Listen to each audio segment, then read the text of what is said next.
Welcome back. We're just about to start the second half of today's game. Well, Meet Your Makers is currently out of playoff position, and they've got nothing to lose and everything to gain, and they'll take on Evil Geniuses up next. But first, before we get to this match, take a minute to help us make the best show possible by going to bit.ly/EU LCS Week 9 and telling us what you think about the broadcast. For now, let's go over to our next game, and it's going to be D-Man and Trevor. Thank you very much, Shocks. We are back, ladies and gentlemen. We're just about to see our 5th game of the day, as you just heard. And you saw them setting up there, Meet Your Makers and Evil Geniuses. Yeah, Meet Your Makers are really dancing on the absolutely finest line here, because there is still a tiny, tiny chance that they can make it through playoffs. I've got to be positive here. But they need to win every single game from here on out, and they need their opponents to lose games. So they're... a small portion of the fate is in their hands. Kind of but out it's of their hands, it's yeah. down to like, what, 3% or something like that they actually make it into playoffs, I'm afraid. But before we get into the next match, let's actually take a recap. Let's look at the standings as they are right now, because this table is actually, would you believe it, getting closer again. Lemon Dogs, we just saw them. They are stepping ahead. They are not quite on the Cloud9 levels, but they're definitely starting to stretch their legs, and you can see there's a big gap starting to develop between them. Fnatic and Alternate, they are tied right now for 13-11, but in a head-to-head, Fnatic are ahead in that one. And look at that. All the 12s. Exactly. Ninjas in Pajamas, EG, and Gambit all sitting on 12-12, and like we've talked about already, as they are tied in points, NIP is above EG. Their head-to-head record is 3-1. And when we look at Evil Geniuses against Gambit, EG are 3-0 over Gambit, which is why they're above them. And of course, we've already talked about how they're behind NIP. So we'll have to see how the rest of these matches play out. The bottom of the table is SK and Meet Your Makers. SK are still in with a shot. They're only 2 games away. If you consider their losses, they're 1 win, 1 loss behind. But we'll have to see how the rest of the day's performance goes to see if they get closer or further away. Yeah, they're going to have to win some of those head-to-head matches that they will be having later on today. EG, though, they look great earlier on today, and I wouldn't rule them out, honestly. They have been fantastic. They looked even better against Ninjas in Pajamas. Snoopy, Froggen, and Pete did not die once throughout the entire game. That's pretty damn impressive, if you ask me. It is pretty scary. The second game of the day, Gambit, let's be honest, they simply took apart MYM. They destroyed them. They played very well. There was a couple of individual mistakes that I could be very nitpicky over when we look at the game. But in general, they had a very, very good performance. MYM, I think they need to shake that off and try get their heads in the zone for this matchup. So let's take a look at the 2 teams, the lineups that these guys have.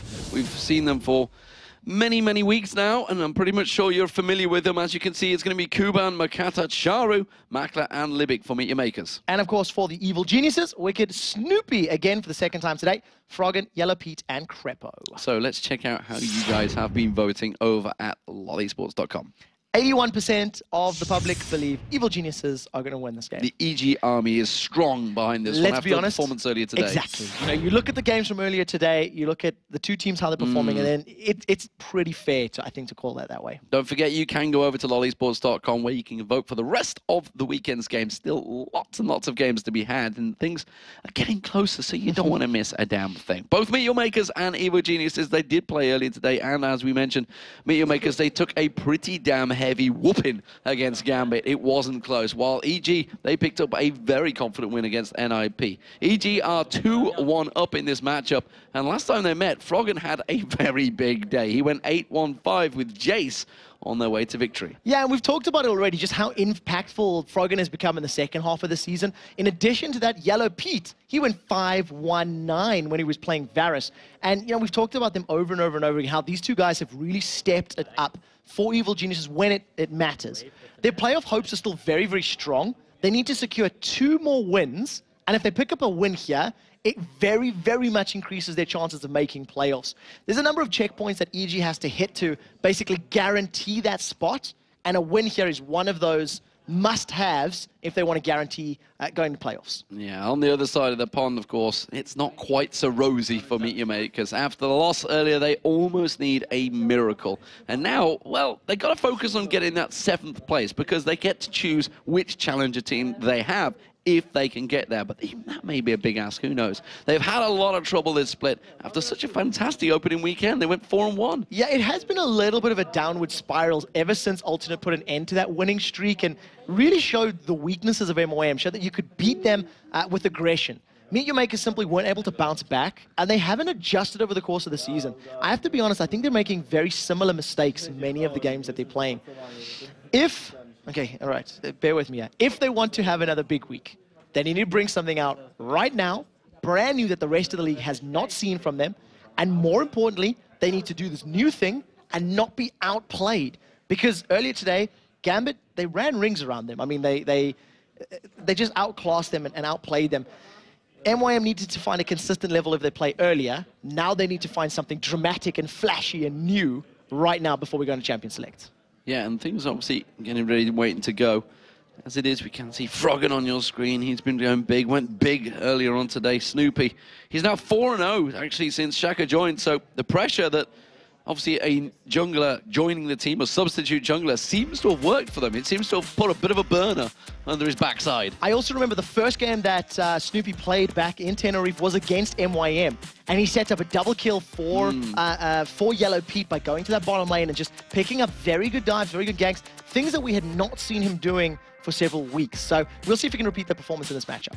Well, we have the picks and bans coming through. Malphite and Zach being taken away. Zach, of course, was a champion used by Snoopy earlier on today. Elise and Fizz being banned out. Fizz, 100% banned so far today. I think that's the third ban. Is it I think the third? I think it's missed 1 or 2 games, but it's many, many games. Interestingly, it's one of the most It's actually most a game against Charu, so Charu's clearly been hitting it hard in the practice, I believe. Elise being taken away from Kubon. Kubon was playing it and actually did very well in the top lane against Darian, but the rest of his team weren't quite on the same page. In terms of the bans, you've seen Malphite and Zac that are in theory targeted at Wicked, but we did see Snoopy playing Zac earlier. Shen as well, another champion that Snoopy and Wicked can play. But Aatrox is open. And I think right now, Wicked's going to be saying want, and I mean, look at that. That is as quick as it gets. That is as quick as that sort of locking can get. Well, I don't think Meet Your Makers were paying much attention to the game earlier. Maybe they're focused on their setup, but maybe Sona. I would think Aatrox Sona would be a good lock-in here. Crepo had a very good game on Sona earlier today. It's kind of a weird one because Thresh is locked in, you're not at threat of losing that Sona, so EG may put priority on another champion, maybe the likes of an Ari or an Orianna or something like that, that's fairly universal in the mid lane, and it also denies it from Charu. So I think this is what they're talking about right now. What is more important? Denying a champion securing another lane, or not revealing anything and locking the support? And you got to look at obviously what junglers, possibly Makata plays, doesn't really play a Jarvan, so don't need to maybe steal that one away, could leave it out there. Yeah. He's run the Nocturne a couple of times actually lately.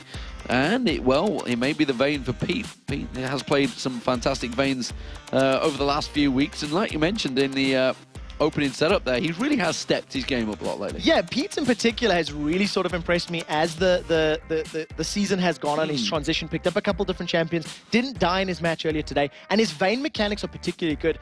I don't want to overhype it because let's be very honest, every EU LCS AD carry that's played Vayne has been impressive because these guys are LCS pros, you know what I mean? It's not like they're mechanically lacking. So I really like that pickup. They did go with Sona at the end, and Jax was locked in. Yeah, Jax locked in alongside Twitch, so Twitch taken away. That's something that Candy Panda went big on earlier on today, but Jax being picked. That is a brilliant pick against Aatrox. Aatrox, who is auto-attack reliant, he does have abilities to supplement those auto-attacks, but it's predominantly right-click damage.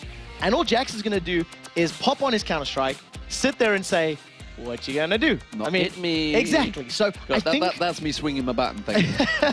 I think that's a very good counter pick, but because it's champions that we don't see super often, I don't actually know how they're gonna match up. What I don't think Wicked's gonna do in this game, he's not gonna be full force, I want a 1v1. He may want to go for the lane switches in this particular matchup. We'll see, Kassadin's been hovered over for a long time. We've got 10 seconds left on these picks.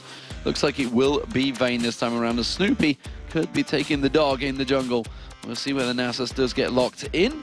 Of course, the Kassadin may well have been a bait to say, yeah, guys, you want to take this? Because it is a champion that Froggen has taken lately, but it would make no sense to pick it right now. And it's also what Charu played earlier as well. Yeah. So, you know, it's one of these psychological mind games where they're thinking about it. It makes your opponent think, hey, should we lock this in? Do we really want this? Wakey, wakey, Mackler. The thing that I do like about Nasus is it works against both Jax and Twitch. You throw that Wither down, and again, Jax very reliant on his auto attacks. He needs to get multiple hits up to be able to get that ultimate damage on every third attack. So I really like that pick in from Snoopy, going with Nasus over the likes of a Jarvan, which he's sort of preferred a little bit more throughout the split. Well, there is the Jarvan. I was saying that Makata doesn't really play it much. It seems like he's going to lock it in. Lissandra, a champion that had really been ignored so far today, has a fantastic win rate here in Europe. Yeah, really, really high up. In terms of the Jarvan, this will only be the 4th time that Makata's ever played it, if it does get locked in. Jarvan, the 4th time. So, exactly. Really? Lissandra, however, I think it complements the rest of the composition, but I'm a little worried about the front line here because it's basically all on Jax and Jarvan, and if they dive in to try and pick up kills, it's going to leave Twitch and Lissandra sort of floundering around, and you're going to have Nasus and Aatrox. So it's going to be these, like, dive buddy combos. Well, Lissandra could go in as well. The Core of Doom. Definitely. And it's a risky play, but there is some synergy between all of their comps, as long as they're in sync, as long as they're together, and they do it at the same time. I don't think you're going to play that, Froggen. Come on, Crepo. Let's see what Froggen is going to play. His final map pick. It's going to be against Charu, who will be on Lissandra. So I do want to theorize for a second. It could work against Lissandra on the condition that he manages to get the root down before the Claw of Doom is traveling, right? That's the key, because the Soul Flare, the Q will slow him down, things like that. But as expected, he's most likely to do that already. It's what he played earlier on today, and it worked very well for him. I hope you're in HD, ladies and gentlemen. That is a good-looking support player. That is in close and personal with Crepo. He needs a bit of a shave by the looks of it. He's got a bit of a moustache going on there. Let's start trim that down a little, but I not really want to talk. So there are your team picks, and there are definitely some interesting choices. We've had some pretty interesting team comps all day. Yeah, we've had a little bit of different ones, and I think going in Super Week, you have to try different picks. In terms of synergies, Meet Your Maker's composition is a little bit more well-rounded. You've got 3 champions that can dive in. If you count Thresh with his Death Sentence follow-up, that's 4 champions that could be in your face very quickly. Follow that up with Spray and Pray from behind. You've got a zone control to protect Twitch. Over on the other side for EG, it's a little bit more pick reliant. Get the Wither down, land the Charm. If a good crescendo comes in, there's good team fighting power. But it's a little bit more wonky synergy, like smaller ways that they can complement one another as opposed to a big 5v5. So in big team fight scenarios, I feel like MYM has the advantage. Well, I like the fact that the Sona pick is in there, because if they do all dive in, it's just crescendo, and that's a good pick for Evil Geniuses, and that seems to me that it may well just counter straight away what Meet Your Makers have planned. We'll see if it works out, of course. The teams are looking pretty much focused right now, and why not? Because everything is at stake. This is all about trying to get in the playoffs right now for Evil Geniuses. They're trying to get themselves a better position so they can see who they're going to be up against. They generally, I would say, are no, they're not secure. They're not secure in any way, shape, or form at the moment. However, Meet Your Makers have really I don't know what they need to expression I could use here, but it is going to be a pretty slim chance. Yeah, they need to climb Mount Olympus, find Zeus, shake his hand, and ask him for some help in order to make it into playoffs. Hey, buddy, how you doing? Exactly. For EG, I just want to talk about their chances. They can make playoffs with a minimum record of 2 wins and 3 losses. That is reliant on other teams, of course. If they manage to get as many as 4 wins, they absolutely guarantee themselves a spot. So it's just a matter of working up the numbers. And against the 8th place team, EG is in theory banking this as a victory already, but we'll see whether or not they can actually secure it. Well, here we are, ladies and gentlemen. That is Evil Geniuses on your screen as the red team. And of course, Meet Your Makers will be the blue team.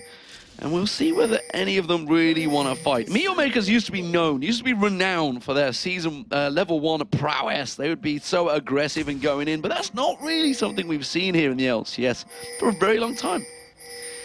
In terms of the level 1s, we've actually had a relatively slow number of level 1s when I think about the entire split. Across the whole season, yeah. Like, if I think about the entire summer split, I think NA has been more dramatic. Right now, we have the potential of butting heads, as EG have actually stacked themselves up. They've gone in deep, but a very good Damascene standard from Makata is going to at least reveal the 5-man squad. And it's just this warding brigade that we're seeing so frequently. Exactly the same as they did in the last match, just reversed. They're on the red side this time, but it does look like they may actually be setting up for something here. The rest of Meet Your Makers are expected Damascene standard to fall on them. All the charm landed on Charu actually caught the rest of the team off guard. Nobody was prepared to actually hit him there. Yeah, there was no other CC to lock him down. If Wicked had skilled his Dark Flight and landed a knock-up, maybe, but it was a very difficult one at best. So, nevertheless, a little bit of damage. Charu's just going to back off heal and return to lane basically unscathed.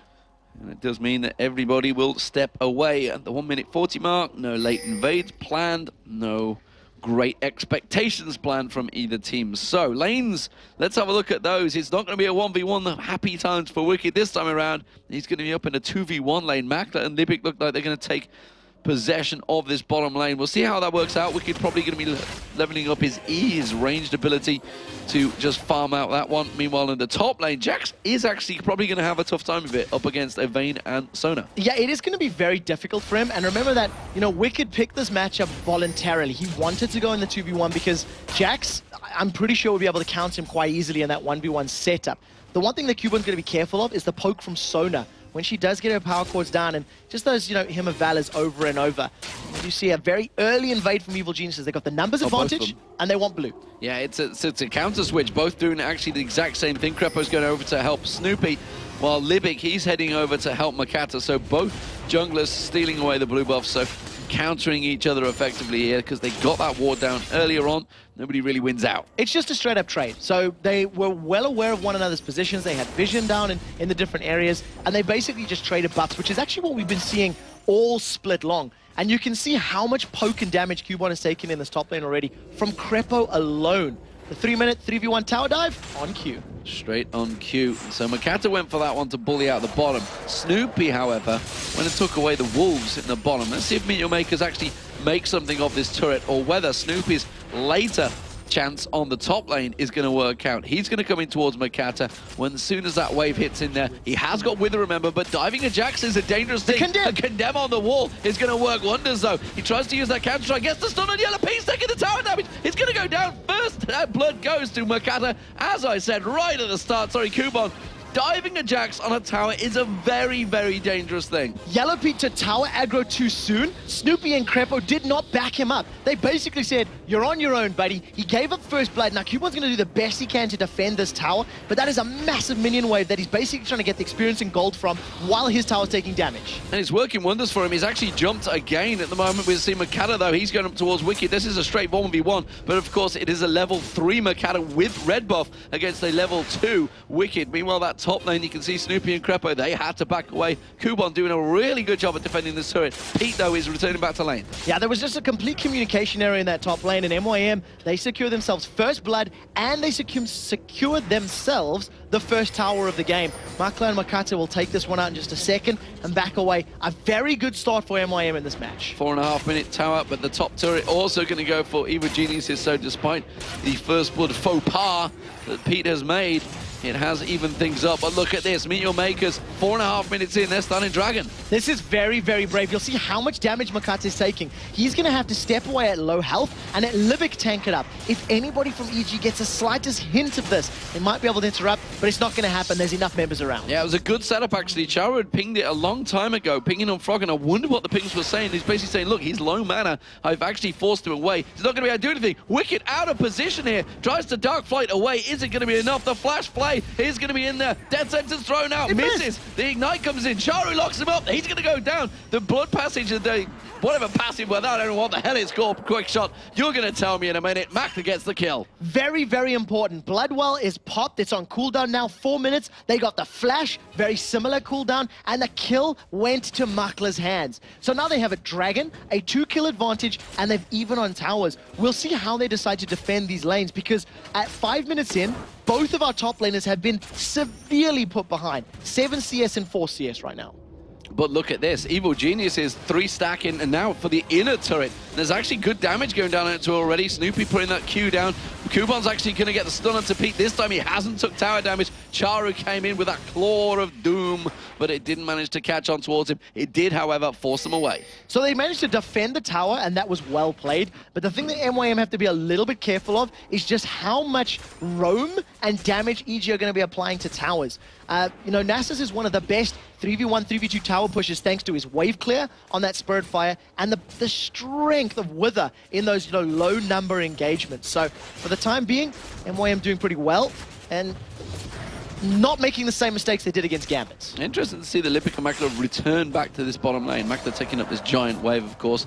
Cubon sticking in that top wave, so it's going to continue to clear that one out. It does mean that Makler got himself equal back on farm. He fell behind a fair bit, but Kubon, he's building himself up a chunky wave, and Wicked's been struggling a bit because of all that pressure he had early on. So it's a very good call from Makler and Libic to actually stick themselves back in that lane. They realized that the lane swap was going to come in. They knew that Wicked was going to go to the top lane, and you can see that Kubon has basically frozen that lane up. He's holding it in place for as long as he can. Unfortunately, minions behind him are going to start pushing it towards Wicked, who has half the levels. That's a level 6 Jax against a level 3 Aatrox. And Wicked's going to have to do a lot of catch-up to become relevant in this matchup. That is going to be dangerous times. They'll flay on towards Yellow Pete, but he condemns Libic straight away. That's going to be a winner on towards Makler. Where is happening? Lissandra's coming around. Jari was teleported in. Pete's trying to get away with this one. Crapo does get flayed out. Death Sentence isn't used. He does flash away nicely. And look at Pete. He's made a great escape through the jungle. Absolutely. Very nicely played by EG. Everybody got away, and they got out of range of Choru's Frozen Tomb. Wicked's trying to do the best he can. Kubon's going to leap in as possible, if possible. He's not going to get away from this one. He's already used his Dark Flight. He's going to catch on towards him. There's the Ignite. He'd be able to tower dive this one. Or is it going to be enough? He's going to try and kite him around. He's maybe took too many hits. One more hit. Will it be enough? No! The health regen from that pot was just enough to save him. But look at Pete. Pete's coming hungry. Froggenwald's got no mana at all. And now Kubon's in trouble. May have cost himself this one. Yes, he will. Froggen picks up the kill. And very importantly, Wicked managed to get the assist on that one. So he's, 20 CS behind, but that's a little tiny chunk of change that can try help him out to get back in this game. And that matchup of Jax versus Aatrox, it was one that Wicked didn't want, and now he's forced into, and his opponent is 2 kills above him and 3 levels above him. That is basically a lost lane until Snoopy comes and helps him out. I would love to have seen the cooldown on Dark Flight as well, because that must have been very close, but the Leap Strike came out and was enough to close him down. Look at this though, the blue buff is being contested. Snoopy is close by, has got Spine available, but won't want to use it. He wants to give this across to Froggen. You see Froggen hurting for mana. The rest of EG all come in force to defend it, and it's Froggen that picks up the blue. So I managed to at least secure that objective, and interestingly enough, in the next minute and a half, Dragon will be respawning because it was picked up at 4 minutes 30, 4 minutes 40. So EG, they're going to try to keep their eyes open for that one. They stacked it to defend the tower here in the mid lane. And MYM, they're going to try to slow the game down, pick up a few more items, and probably contest for Dragon. I think that's going to be their next focus point here. And we'll see how quickly Kubon clears the wave and moves down towards the Dragon pits.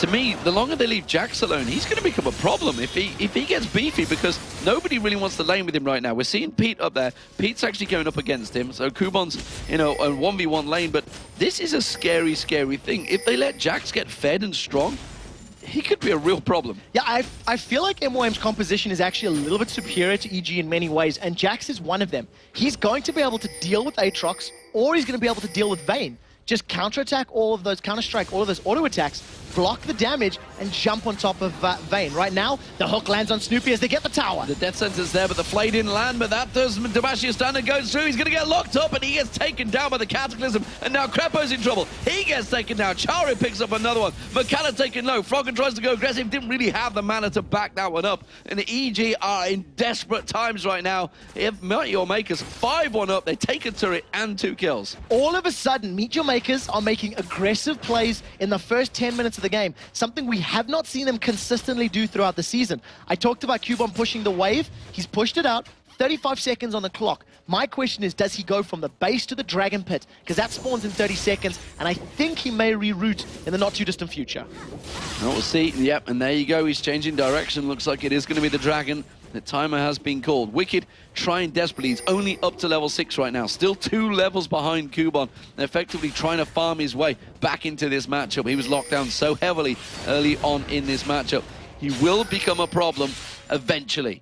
The question is, will it be enough of a problem to Meet Your Makers to worry about? Because by that time, Kubon could be strong enough to just deal with anyone on Evil Geniuses. Kubon has no idea where he wants to go or what he wants to do, because we've seen he was pushing to top lane, then he was coming down for Dragon, then he went back towards top, picked up the Wolf Camp, and now he maybe wants to pick a fight with Yellow Pete. Dragon has respawned, and MYM have voluntarily put themselves in a 4-man position. Luckily for them, Evil Geniuses have got no vision in the area, and they haven't contested this at all. But that was a little risky. If EG had grouped to fight, they would have been at a very big disadvantage. But MYM had very good vision of it. If you look at their ward placements around the blue buff, around the wolves, they had full coverage and knew exactly where EG would come in. So they were quite safe, I think, or they felt safe, certainly in their setup. And cast your mind back to weeks 1, 2, and 3 when MYM was securing so many victories thanks to Charu teleporting in from behind. The reason for those victories was pink ward supremacy and vision control deep in their opponent's jungles. Cubon is now set up. He gets charmed, and there goes Froggen. That's going to be Cubon the dive on, but look at that Counter-Strike running, effectively counteracting everything Yellow Pete can do, but there's a good condemn on the wall. That's going to be a kill. It's Froggen that picks it up. Teleport comes in from Charu. Not going to be enough, and he actually cancels it. Yeah, cancels it, gets the cooldown back, realizes that he can't 1v2 Froggen and Yellow Pete, even if they've just used their ultimates. So unfortunately, Cubon does go down, but he's still doing very well for himself as the rest of Evil Geniuses have stacked up in this mid lane. They've got a numbers advantage and they want to try even up the towers. And good leveling up from Wicked here. He's up to level 8, just hit it. So there's only one behind Cubon right now, and Cubon, the fact that, like you said, he didn't really know where he wanted to go, may well have lost his advantage and squandered it a little. Yeah, it was kind of a weird one, because if MYM had stayed together on Dragon, the question is, what would they have done next? And there was no blue buff to steal. They don't really want to overextend to the inner tower on the bottom lane. So he just tried to farm up. He ended up getting caught out. So, as it stands, Froggen is the highest farmer in the game, and you can see he's up 2-0. In terms of gold, he's actually behind, though, because of the global objectives that Meat Makers are picking up, because they've got those 2-to-1 turrets, because they've got that dragon, or 2 dragons, in fact, I bet it is, because they've got that very early dragon. It has given Meteor Makers the advantage in gold. You can see the AD carries. It's 1,000 gold advantage as well. Top lane, 1,200 gold advantage. Junglers, just shy about 800 gold advantage as well. In terms of supports, well, that's always going to be fairly close. It's simply the global objectives gold that's separating those two. In terms of items, let's see where that stands. You can see Bilgewater Cutlass is all around. Everybody wants to get that Blade of the Ruin King. Yeah, at this point in time, there's going to be like 1 million Blade of the Ruin King, so we're going to see a lot of movement speed being decreased during the course of these fights. Remember, it has taken a bit of a hit in terms of that active, but still very, very good item on everybody. What I do like about the different builds, Charu's gone for that Abyssal Scepter, whereas Froggen has gone for the Deathfire Grasp. So Froggen wants to pop people, and Charu wants to be a little more tanky, wants to survive some of the damage coming out of Froggen, and also make Jax's damage more impactful by denying that magic resist from his opponents. Interesting, the difference between the AD carries right now is a full set of Berserker Boots. Makla's getting engaged upon those. Berserker Boots are not going to help him here because Froggen will be picking up another kill. Tried to go stealth, but look at it. Straight round the back. Charu is there to equalize the damage. Very good play from Charu, who's in the right place at the right time. The buff transfer gets locked between 2 of them, and now all of a sudden MYM are in position to steal the blue buff as well. So very, very good play. A little unfortunate for Makla to go down, but at the end of the day, they come out in an advantageous position. They got the assist, they got the buff, and now they can start to try encroach upon Yellow Pete and Crepo. Well, Kumon leaps in there. Charu and Makata were looking to cut around the side there of Pete and Crepo, but they have backed away in the right direction, avoiding any of the damage. But that does leave their mid lane fairly exposed here. Wicked is getting the free farm in that top lane, but look at Meteor Makers. They are gathering to push down that mid. Yeah, they've got numbers advantage, and more importantly, they have vision advantage here. They can see everything approaching the lane, which just allows them to stay aggressive more often. They know that Wicked is in the top lane, and Makla's going to go try deal with him with that Blade of the Ruin King. He could probably win it if a fight broke out. Right now, it's a lot of damage in the middle, and Wicked's caught. Spray and pray being used. He's going to have to flash out of this one. Wicked isn't going to be enough. And, well, Makla didn't have the flash to follow through. He would have certainly been able to take Wicked down. But look at MYM. He's not safe yet. There is Jax coming up. Cubon is not going to cut him off. They tried to go around towards the blue buff. Instead, they'll be happy with that. And this is a very scary place for EG to be in. If the AD carry of MYM is able to so easily duel Wicked's Aatrox, Wicked isn't going to be able to stay in lane and farm up safely. Now, to be fair, he was very, very far behind as far as items are concerned, and that gap has been closed a little bit with the most recent pickups, but he's still significantly further behind. Damage and consistent, auto-attack damage over time against Makla. Well, Meteor Makers have pinged that top turret. It looks like it's where they're going to focus on. Makla is up there. He is going to have 3 members of Evil Geniuses collapsing in towards him, though, so not going to be able to push it on his own. He's going to need that support over the rest of his team. EG are in full defensive stance right now. Froggen, though, the saving grace for them. He's 3-1-0 in that mid lane with that Deathfire Grasp, but essentially picking up fights as and when he can win them. Right now, Evil Geniuses need to pick themselves up an Oracle's Elixir, and they need to clear out the vision on their side of the jungle. So Crepo does tend to pick them up in games that are a little bit struggling, sort of between 18 and 21 minutes or so. That's the normal time he'll secure it. And if they can get vision control back in the jungle, Evil Geniuses are going to stall the game out so that 4,000 gold lead becomes less impactful, and then they'll start looking to play fights. So this is very much defensive on the back foot from EG. Well, Charu's going to die, that's for sure. The question is, or is he? Is he? Froggen could be able to cut him off with the orbs. He hasn't quite got the range. Charu might be able to get away from this one. He's going to head straight towards Pete, though. Yeah, and those big orbs around Froggen are going to get him down. And Wicked gets dropped. No problem there. His passive was not going to save him. The rest of his team had already backed away from that one. Crescendo had already been used from Crepo. We missed that on the screen, and that will be the top lane tower going down here. While this is all happening, Pete's getting himself a little bit of a push in the bottom lane, but looks like Makata's doing a good job of keeping him away. Makata's gone in. Going aggressive. Condemn comes out from Pete, just like, no, get away. So he manages to at least fend him off for a little bit, but very importantly, Makata is defending this tower. The rest of MYM were thinking about pushing on the top inner, but decided against it. They've turned their focus onto Froggen's Ahri, and if he gets locked up by a stun or a death sentence, he will be sentenced to death. Well, at the moment, he's staying very safe and actually took the Wraith right around the back. That's the best part, the best view that Wraith has ever seen in his life. He had a good little guided tour around the forest before being executed. Now with Dragon respawning, MYM are set to take their third Dragon of the game by 18 minutes. They picked the first up as one of the quickest Dragons in the game. And Dragon control is something that MYM have not been historically very good at throughout the course of the summer split. And as long as they maintain control of that right now, they're going to have this nice comfy cushion of gold between them and their opponents. And that comfy cushion of gold is 5,000 right now. 7-4 in kills, 3-1 in turrets. Big advantages for Meet Your Makers here in a game that, on paper, you wouldn't put it down to win, especially after the results earlier on today. So they are bouncing back very well here. We wondered how they'd react to it. And Evil Geniuses, to such a overly confident performance against Ninjas in Pajamas, who, from all aspects, everything we hear, have been destroying everyone in terms of scrims. They really have a good result in many, many scrims against many opponents. But right now, it is EG that are floundering against Meet Your Makers. Ladies and gentlemen, this is the EU LCS. The team dominates game 1, falters game 2. Froggen was very close to getting caught out here. Smelled a rat and was able to back away. Almost got jumped on by Cubon and Charu. And it's just something that we've been seeing all season long. You know, teams that perform well in one game and struggle a little bit more. But it is still early days. We're only 20 minutes on the clock, and EG, they've slowed the game down enough. They're not falling further behind, which is what they were doing for the first 10 or 12 minutes. Well, Pete is staying very defensive on that bottom. He's not really got much vision. As I say, not much vision. EG have actually put a lot of wards out. They've invested heavily in trying to get some of that vision back. We see Makata actually spotted by one of those wards, and Pete may well try and slide in and steal it. No, instead he condemns on towards Charu, which forced actually Makata to pick up the blue buff. So at the end of the day, if you are stealing a buff, you tend to want to smite secure it if it's at risk of being stolen. You rather deny it from your opponents than lose it entirely. So what we'll do is we'll wait for blue buff to respawn and give MYM's blue to Charu. In terms of the vision that you highlighted, there's a lot of pink wards that are put down on the top half of the map. You can see by the blue buff as well. Pink wards sitting in Snoopy's back pocket, and it does two things. Number one, it clears the vision from MYM, and number two, it reveals Makla's ambush stealth up attacks. So I really like that itemization, and I hope they continue with it.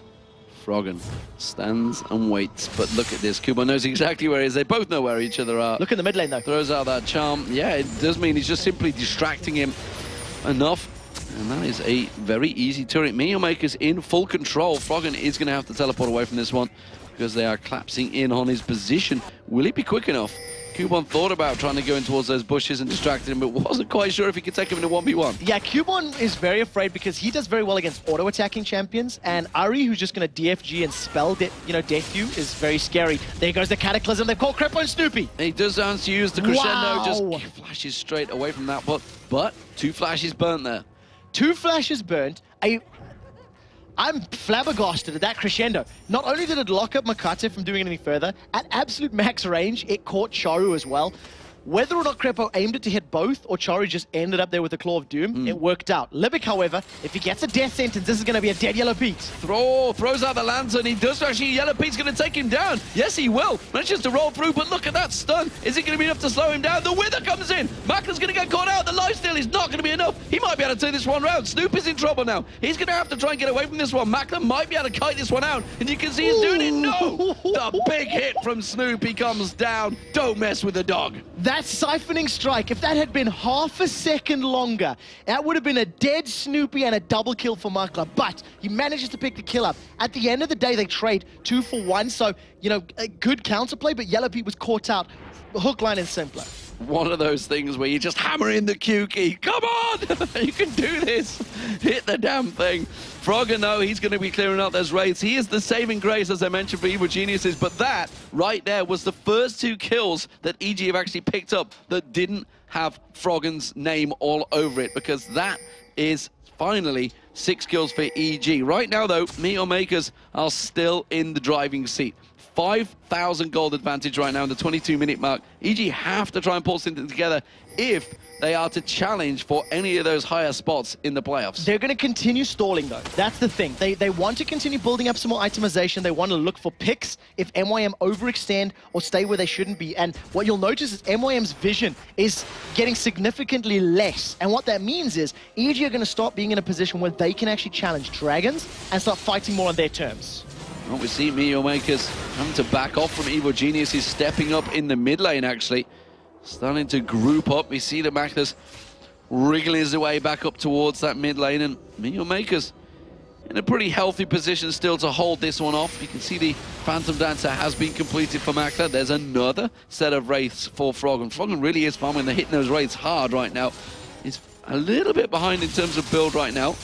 Actually, tell a lie. They've gone different routes. So not really behind, but they are pretty close to gold right now. He's the only member of Evil Genius that is remotely close to his lane partner. Yeah, thanks to the fact that he's got those 4 kills. That's the biggest influential factor in you know, staying close right now. And basically, if anybody gets caught by a charm on MYM's side, maybe with the exception of Makate with Cubon with that Hex Drinker, they're basically going to go down. That is a lot of damage, a lot of bonus damage, and very importantly, Froggen has picked himself up as Zonya's Hourglass. Makla is stealthed up. He's looking for Yellow Pete, and here comes Charu from behind. Charu with the teleport and home guard, but condemns him away. Tries to turn it around. Not going to happen. Locked up. Charu just destroyed him where he stood. Not a chance.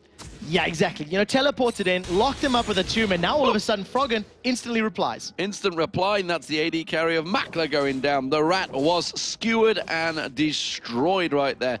But as it stands, Meteor Makers, they're waiting for that dragon. It's going to spawn. They're going to get themselves the fourth. And now with losing both of their AD carries, it'll take a little longer to go down, but still, Evil Geniuses, they need Vayne's damage to be able to contest and fight this one. So, fortunately, they give that one up yet again.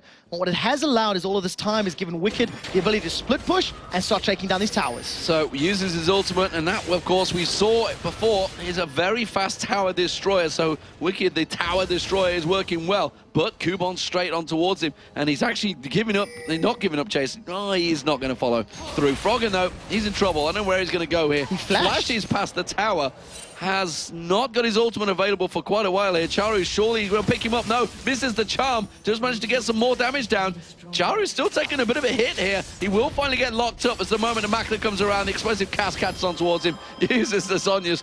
Is he going to have his ultimate available? No, not yet. Still can't get away from this one. Hasn't got enough to get the charm out. Makla picks up the kill. So he loses his life, a flash, and obviously there's the Hourglass active. In reply for taking the middle tower, Snoopy was able to push that one down. I guess in the grand scheme of things, that's probably worth it, but maybe should have held on to the flash. I think Snoopy still would have got that tower, even if Froggen had died a little earlier. But he gave the shutdown bonus to Makla and 2 assists across the Meteor Makers as well. That's a lot of extra gold given over to MYM's hands. But a tower's a tower, I guess, at the end of the day, and the objectives are what counts and not kills. 10-7 currently to Meteor Makers, who are in the driving seat, but have been floundering a little here, and Evil Geniuses seem to be starting to collect their thoughts. Just looking across Wicked and Kubon, there was a big difference there, but it is definitely a lot closer right now. Wicked's going to be getting that Randian zone and will be the next they've caught item. Charu. And they have caught Charu out, and look at the damage, but they haven't got enough to follow through. So he uses that Claw of Doom and escapes to victory. So manages to get out safely. He managed to save his flash as well, which is even more important in that particular gank. But also Wicked, he missed the Dark Flight. To try to get the knock up, he ended up wall planting it. What we do see now, though, is MYM are going for a two-man Baron. The two-man Baron, and Kubon Makata should be able to do this one, but not if they get spotted. Here comes Snoopy. He's going to put that ping ward down. See them doing it. He's thinking, no way, I'm not going to let two people try and sneak this one away. They do clear it out, and they managed to also take away the ward coverage that Meteor Makers had in there. And that, again, is actually buying EG time. Yeah, every time Meteor Makers delay and try these little tricks and they don't work, it's giving EG a chance to get in the game. Yeah, I really want to highlight just how difficult it is to do those sneaky Barons now. Now that Baron has been rechanged, the target closest to him has his damage reduced by 50%. So it makes it a lot more difficult for the likes of Jax to actually pick up that kill if he's the one that's affected by the damage reduction. You can see Froggen camping on that bottom lane. He's just waiting for a juicy target to roll by, and if he gets a charm, it's going to be a dead target. Well, it is Kubon. He's got that Hex Drinker. Is it going to be enough, though, to stop the damage that Froggen could put out? Froggen instead teleporting back. Doesn't really fancy it. And Wisely backs away from this one. Not too sure. You never really know with Froggen. He could pull something magical out.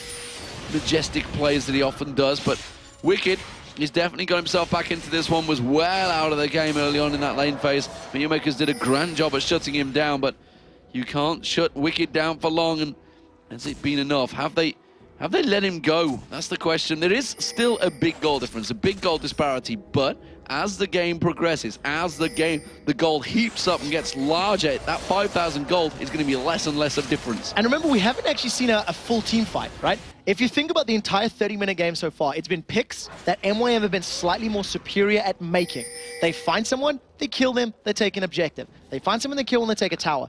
But now that they're down to the inner towers, MYM have to slow down because it's so much more risky. And we haven't seen a full 4v4 or 5v5.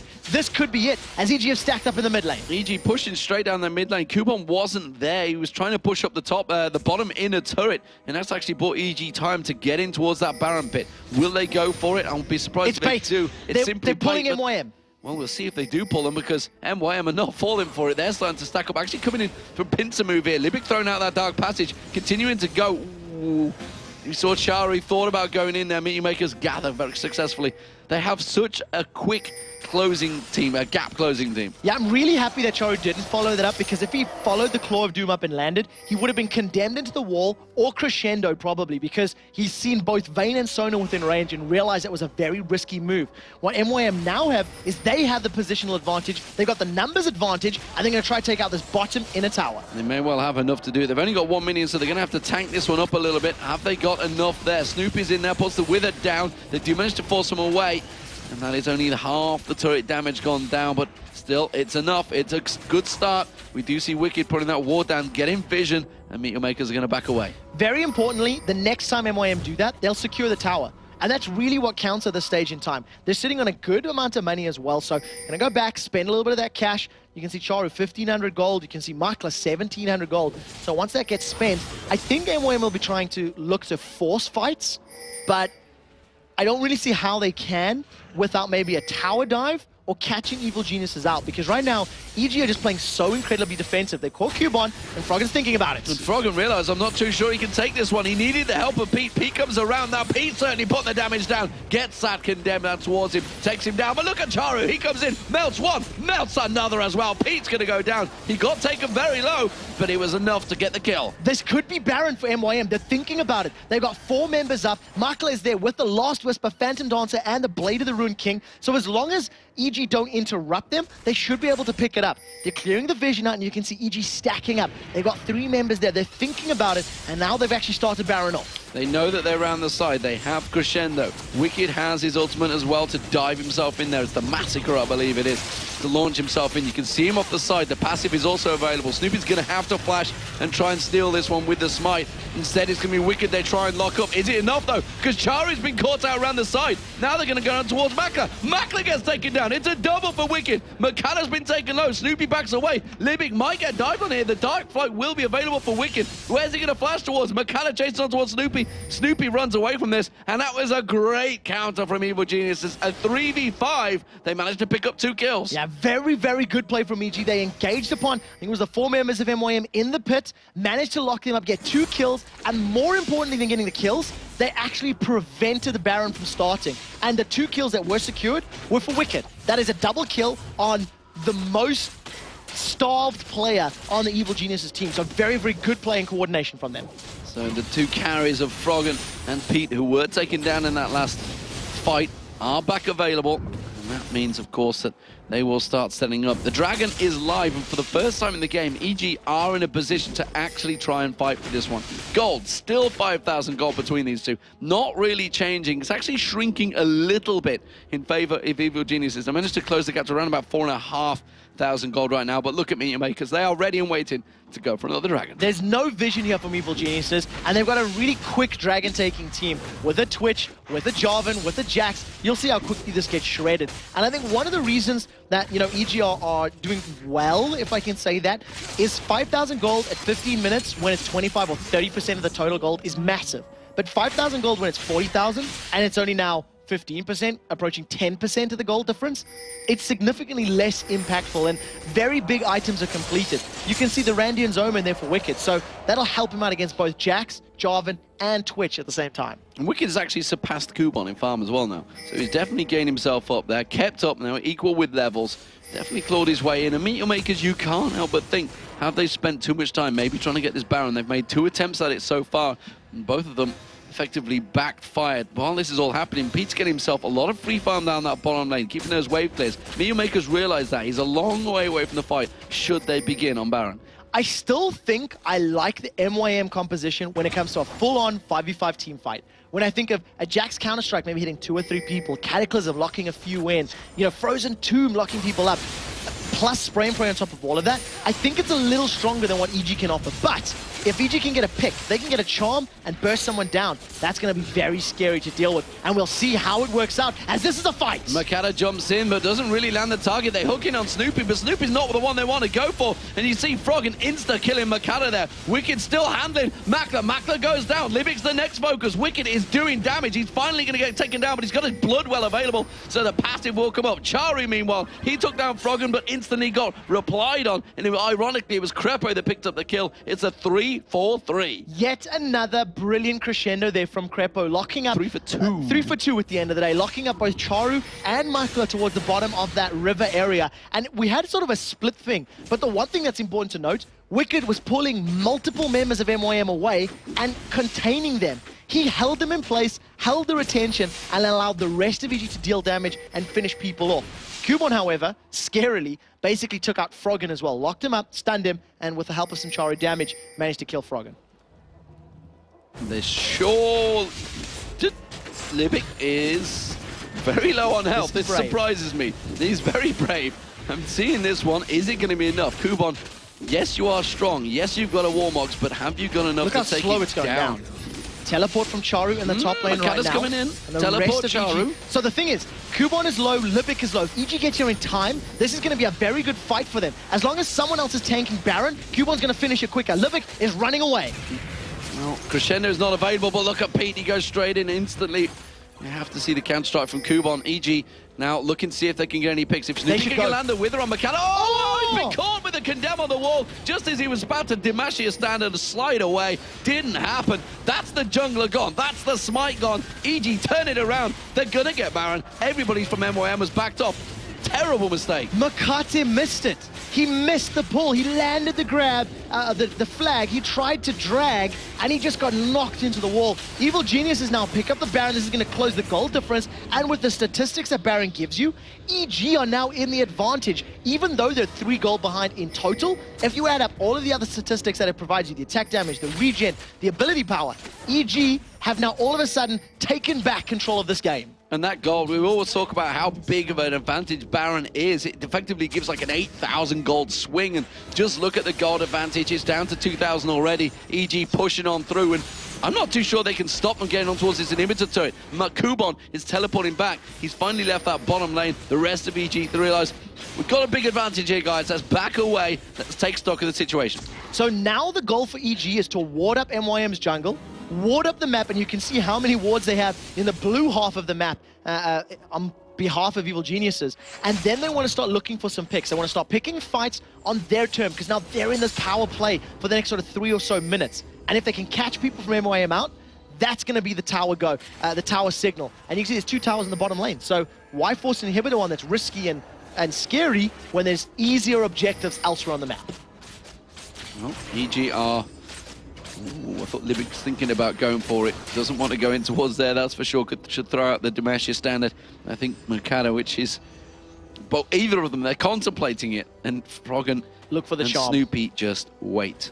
This is going to be a scary charm. It's the charm. Oh, it's Kuban. He's going to be the most tankiest member, but is it going to be enough? They do catch on towards Snoopy. The crescendo only caught Mercado there, actually using it defensively. That kind of didn't work for EG. I got to admit, that was a questionable play. Yeah, you caught Kuban, but he's got a Warmogs completed, plus a Hex Drinker, plus a Negatron Cloak. That is a scary, scary Jax. They tried to focus him down, but even in a best-case scenario, they were still 3v4, 3v5 at the end of the day. So EG trying to make something special happen, it kind of backfires. Pete might get caught out here. He has got the red buff, but realizes he's got to back away from this one. They've got great ward coverage down the left-hand side where the Baron was, and Pete's making sure he takes away every little bit of gold away from Kuban. It's like, no, my jungle, all my mobs, and you're not going to get any of these. Kuban, though, he's returning to farming ways, but is it enough? Has he done it quick enough? He had such a huge advantage over Wicked, but I just feel he's let it slip away. Yeah, I think as a team they've let it slip away. The problem was, and this is a problem that has plagued MYM throughout the splits as well, when they do get an advantage, they're not 100% sure how to convert that early game lead into mid-game objectives and mid-game control. Once they hit the inner towers of Evil Geniuses, Miyawakers stalled. They kind of ran out of gas and sort of went, well, we don't really know how to push. We don't really... How do we do this? Do we group? You know, and they didn't even try, unfortunately. Well, the blue buff is going to get stolen away from them. It will be Froggen that picks that one up. You can see... Actually, no, they're going to give it Snoopy. Going to give it Snoopy. Froggen's already got his own one, so Snoopy's going to be continuing to build up that Siphonous Strike, which we saw won a fight earlier on. Yeah, luckily getting the cooldown available is basically what kept him in it. We got the lifesteal from his passive, landed that big smack on the head onto Makla's Twitch, and it did keep him alive. And for the first time this game, Evil Geniuses are about to shoot the dragon in the face. They are going to go for that dragon. This will be their first one. I believe Meteor Maker's already had 5 dragons so far. It's 4 or 5. Either way, it's a lot. And this will be the first one of the game for EG. So that would be music to the ears of a support like Crepo, because it's the supports that really get starved for gold when they don't get dragons. When you look at the support as well, Crepo's picked himself up in Mikhail's Crucible, which is an item we don't see super often. And when you combo that with Yellow Pete's Quicksilver Sash, if he gets stunned by Counter-Strike, he's going to QSS it out. If he then gets stunned by, you know, Charu, for example, you can pull him out with Mikhail's, you can give him that nice chunk of HP and heal him. And I absolutely love that pickup, because I think it works against the major threats on the MYM side. Froggen is pushed the wave in, then not going to take down that tower. I'm not sure whether they were going to put some damage on towards it instead, but they thought Meat Makers may be pushing up that mid, which is why you saw them kind of all half-heartedly backing away, like, they're still pushing? Are they going to stop? Are they going to keep going? I'm very surprised that EG has not stacked up to push those bottom towers down in 40 minutes, because it's... the minions have just done it now, but it's basically... I don't want to say easy gold, but it's fairly safe gold. It's very extended. If they stay as 5, it can work out for them. And Kuban's farming himself up, but that's like 4,500 HP of Jax they've got to burn through. But he's thinking, yeah, I'm a long way out of position here. Even if it's a 4,500, he can't go 4v1, and he would get taken down, even with his Ghost and Leap Strike. 4,000. I overestimated the power of Warmogs, but it's still a very, very tanky, you know, Jax, even at 50% HP. That's more than most of the champions in the game right now. And EG, they've got themselves back in it, and they're not taking risks. They're not pushing towers. They're not picking fights. I'm not quite sure what the go signal is going to be, whether it is more vision and then catching someone out, or maybe the next Baron. I think they may even stall this until the next Baron as the big, let's try win the game on that play. Crepo doing what he can to get him. He got 3 CS in amongst that while Wicked was just stealing the rest. He was like, I'm gonna get some at least. That gave him 70 gold, at least 80 gold. He's going to be happy with that. It's going to be enough to go back and buy. What's Libic doing? He's going very aggressive, putting a ward on the rates. So again, just trying to get as much vision as possible here. Both of the supports have been running around with Oracle's Elixirs for a fairly lengthy period of time. Crepo's actually wore out a little while ago, but he's been stocking up on those pink wards and basically getting as much vision as possible. And again, I really feel that the Baron is going to be the next big point of contention here, and you can see that's the signal. Snoopy, he's the one of the oracles. He's placing all the wards to get all the vision, so they can have all the information for the next big fights. And I need to make it clear how important of a game this is for Evil Geniuses. This would take them to 4th place in the league, a position they've not been at effectively since week 3, which is the first time they were really up there. And even then, they were only tied for 4th place. This would put them at 4th place on their own, which is a big achievement when you think they were down in, what, 7th position back in week 4. And remember, like we talked about, you know, they only need a 2-3 record on the assumption that their opponents have, you know, not optimal weeks. And if EG managed to get their 2nd win now and a 3rd win of their next 3 games, it basically guarantees their entry. Now, Libic throws out the death sentence just short of Wicked. Doesn't manage to catch in his wings, and maybe EG want to turn this one around. Guardian Angel's been completed for Froggen, so he's going to have to come back, or going to have the ability to come back in the fight, much like Wicked, as Bloodwell is available once again. Yeah, Wicked thought about going in there, tried to catch the slow on them, actually. Didn't quite catch the tail either side. Obviously, with that Zhonya's as well, Froggen's going to be a real pain in the backside, actually. Charu's trying to sneak off and wait at the side, but that giant stack of minions has caught Froggen's attention. Meanwhile, the Baron will be up in 2 seconds' time, so blue buff is actually going to be picked up by Froggen. If he shows himself in that bottom lane, I feel that Meteor Makers may try and start something here. Yeah, MYM are still going to be relatively aware that Froggen's not with them. You can see they've immediately moved up to the Baron pit. They're trying to play the hide-and-seek game, but they don't know there's a ward behind them. There's no pink. Libic, he's just seen the ward, going to finally kill that one off, and unfortunately, that's going to be like, this sucks. Evil Geniuses have stacked in the mid lane. They might be pushing for the inhibitor. This didn't work out so well for SK in one of their fights. We'll see if this works here. Yeah, it's worked out very well. They managed to get the inner turret down, and Meteor Makers were kind of half split. It's like, do we teleport back or do we run back? Half them ran, half them teleported, and that may well be the discount, the problem they needed. And you can see immediately they're going to get up towards that inhibitor turret. Charu goes aggressive. Wow! Oh, he hasn't even been able to use his ultimate there. He got locked up straight away with that charm. Kubon with the counter-strike. He has to get away from that one. But that is not a good start for Meteor Makers. I mentioned at the start, they went in. They were so half-hearted. Nobody really had a clear idea of how we're going to attack.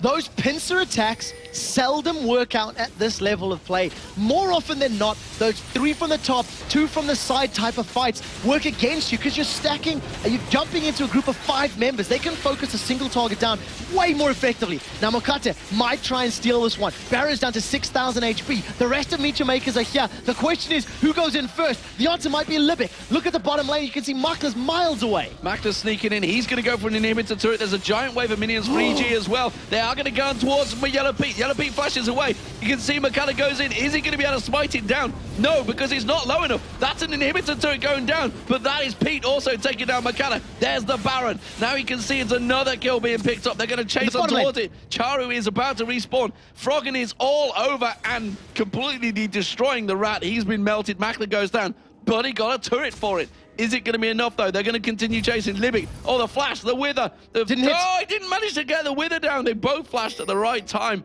Very nicely played from Libic. But look at the mid lane. You can see Wicked is pushing down a big, giant wave, and he's going to have himself the support of the rest of the team in a minute. They're going to get that inhibitor turret. 5 versus 3 on this inhibitor. Now, the Glacial Tomb is available for Charu, so if he can lock up at least one of the targets and slow down the rest, maybe they can make this work. But there is no box available for Thresh. At the end of the day, MYM are playing this very safe. They've given up the tower. They're going to give up the inhibitor as well. They get the hook on Snoopy, but it's definitely not the one they wanted to fish for. They are going to get themselves that inhibitor. Well, if they finish it off, they will actually get the second inhibitor turret of the game as well. And now EG are all over the base of Meteor Makers. This Baron buff, it's got 3 minutes left at minimum still on here. Meteor Makers with the home guard boots. Are they going to try and create something? No, they're not. They're going to get slowed down. They've got Wicked. The hook on Wicked. Not too sure they wanted to bring him in. Kubon, though, with the tankiest item in the game, tankiest player in the game, just gets melted by Evil Geniuses. Makana tries to slide away, but Froggen says no way and just runs straight through, picks him down. That's going to be a second. Yellow Pete does get taken down. Libic gets dropped as well. It's a triple for Froggen right now. He is cleaning house once again. Uses that Zhonya's hourglass, tries out the charm. Not going to be enough. Charu, though, Crepo's trying to kill him. Pete, meanwhile, solos Makla. Would you believe it? Crepo did kill Charu. Where he pulled that one from, used the crescendo to take him out. They're gonna finish the game. Evil Geniuses will beat Meteor Makers. They were 5,000 gold behind, but that is going to take them to 4th place. Evil Geniuses bounced back from a deficit in the early game to pick up a victory where if you think back to week 1 in DreamHack, they tried to do it against Lemon Dogs. They were way further behind. They were playing from behind this game as well, and they did not make mistakes. They stalled when they needed to stall. They farmed when they needed to farm, and they managed to bounce themselves back into this 2-0 on the week, 0-2 for MYM.